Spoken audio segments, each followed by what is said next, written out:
They laughed first, soft mouths, hard rules. You stayed quiet, too quiet. Control loves silence until it breaks.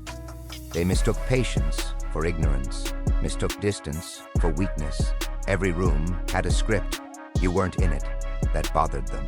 Eyes tracked you. Pens paused. Whispers misfired because patterns kept bending. Outcomes kept shifting. No fingerprints, no witnesses, just results. Grades changed, votes tilted, doors opened, sideways. They checked formulas, blamed glitches, blamed luck. Luck doesn't repeat. You did. That's when the noise stopped. Breaths held, because control felt watched, because puppeteers felt strings. And in that pause, they saw it. Not madness, not chaos. A design, a mind, moving ahead. And suddenly, everyone, shut up. They never announced the test. That would ruin it. Control systems survive by pretending nothing is being measured while everything is. From the moment you entered the room, classroom, meeting room, society itself, you were already being evaluated.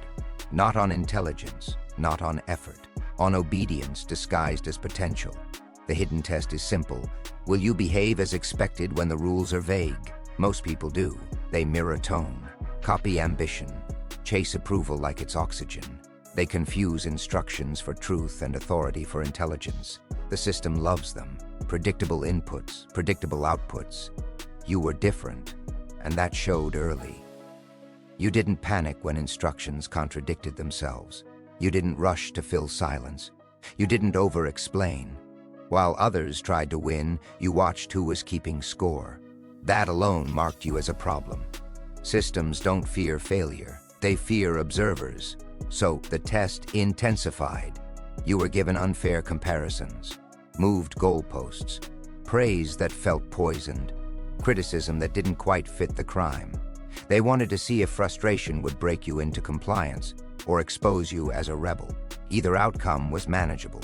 But you didn't react correctly. You stayed calm when confusion was expected, curious when anger was encouraged, detached when ego traps were laid out like candy.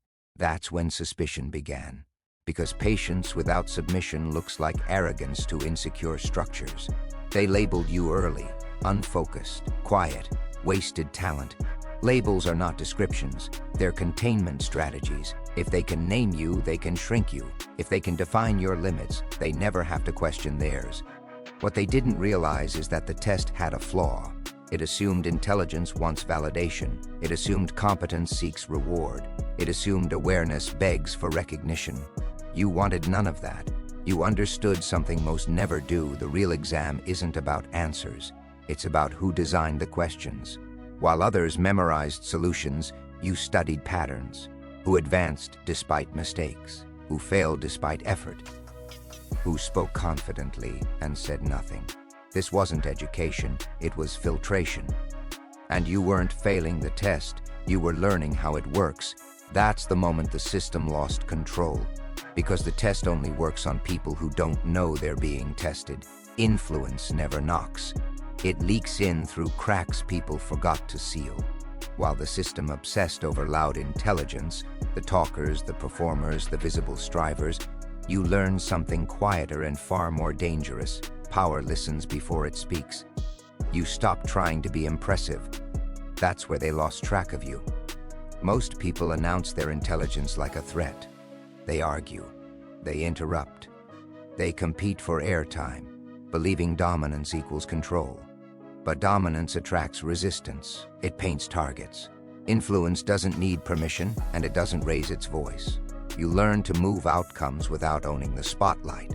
Ideas you shared casually started showing up in other mouths, unchanged, uncredited, effective.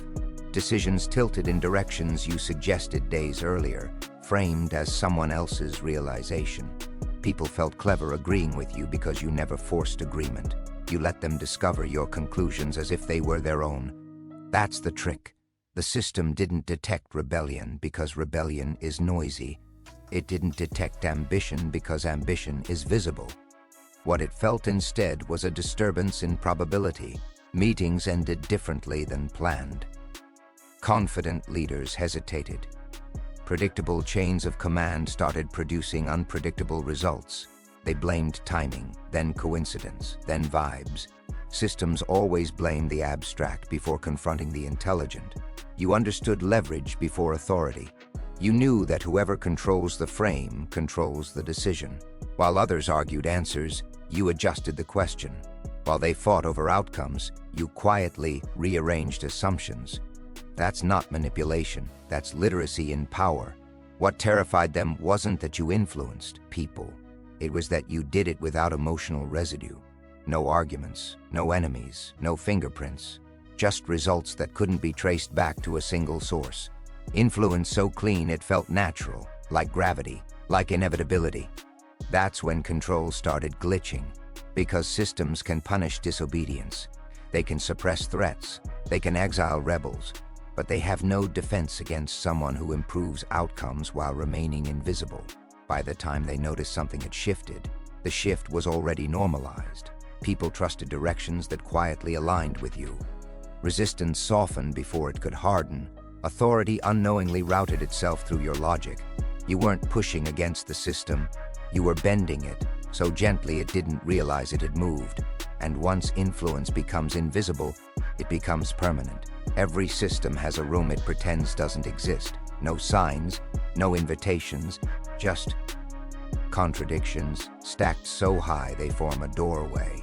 That's where the Paradox Club lives. Not a place, but a threshold. You don't join it, you notice it. You noticed when rules applied differently depending on who broke them, when principles bent in private while being preached in public, when the people rewarded for discipline survived on shortcuts, favors, and selective blindness. Angels on paper, monsters in practice.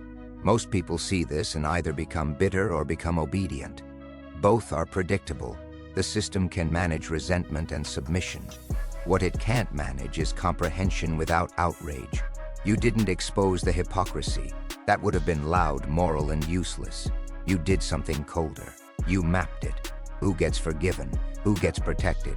Who is punished for the same behavior others are promoted for? That map is access. The Paradox Club doesn't care about right or wrong. It cares about continuity, about keeping the machine running even when the manual contradicts itself. Once you understand that, you stop expecting fairness and start predicting outcomes. That's when the invitations changed. Conversations moved off record. Compliments became vague. Requests were wrapped in neutrality, just curious what you think. That phrase is never curiosity, it's a probe. They were testing whether you understood the paradox, or if you'd moralize and become dangerous. You passed by staying unreadable. No outrage, no virtue signaling, no hunger for validate. Ion, you treated contradictions like data, not insults.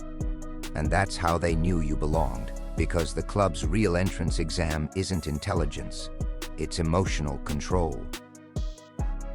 Graduation didn't come with applause. It came with proximity. You were suddenly near decisions before they were called decisions, near conflicts before they had names, near power before it chose a mask.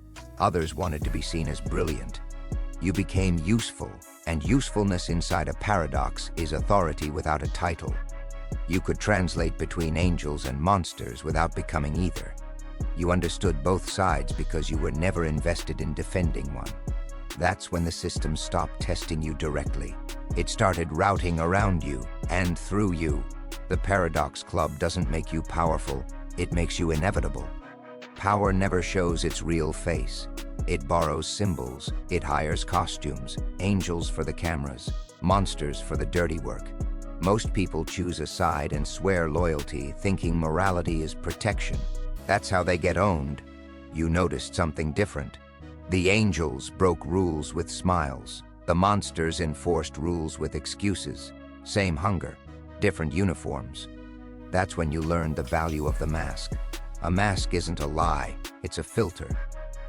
A way to move through systems without letting them read your intentions.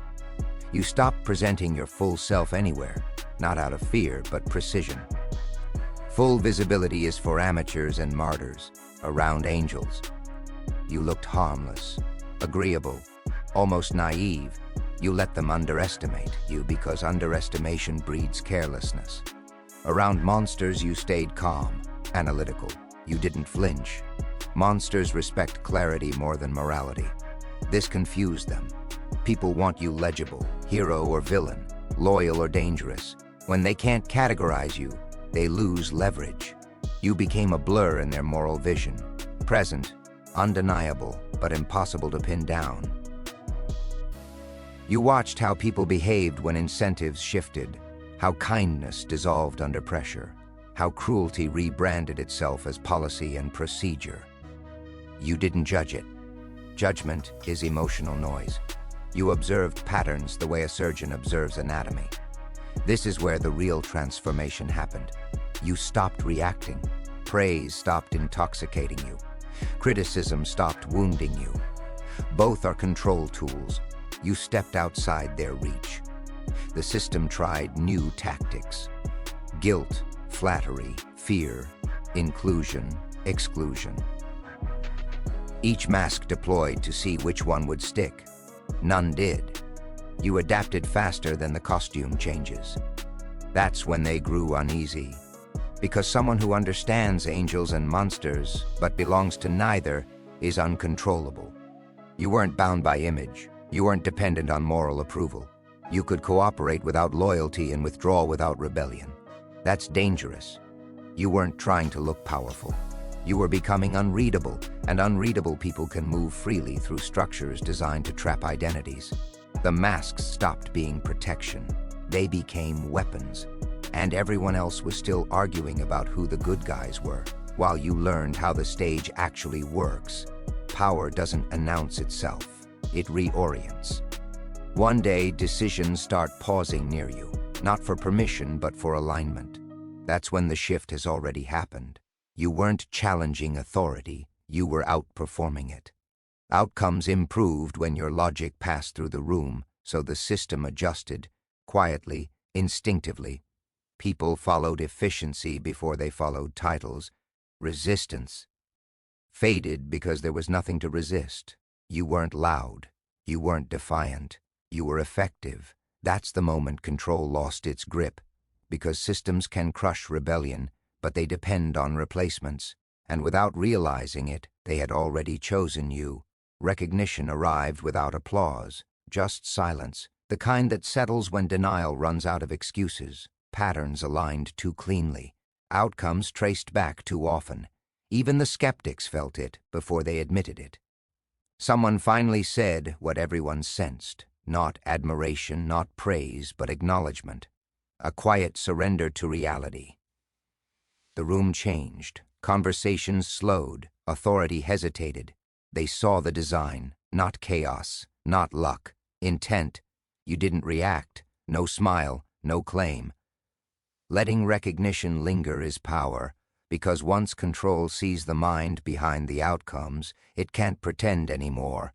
That silence wasn't respect, it was recalibration. After the truth is seen, the system adjusts around you.